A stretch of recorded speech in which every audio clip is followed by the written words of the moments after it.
Fai 5 meses decidimos que aquí plantaríamos as patacas. Non sei que estaría pensando Pica neste momento. Daquela decantámonos por este sistema para preparar o terreo e varios meses despois encontrámonos con isto. Unha leiriña lista para empezar a traballar. Pero ademais había algo máis. Unha maravilla o que estas señoras estuveron facendo. I love you. Voume explicar mellor. Que se foi descompoñendo. Tamén había erva de segas anteriores que nunca foi recollida.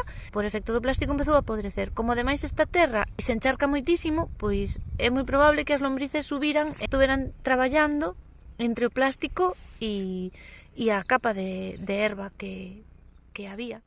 En definitiva, que había unha capa maravillosa de humus de miñoca. Tras a fascinación miñoquil, tocou sementar as patacas, pero isto xa para o próximo vídeo, porque tamén deu para moito.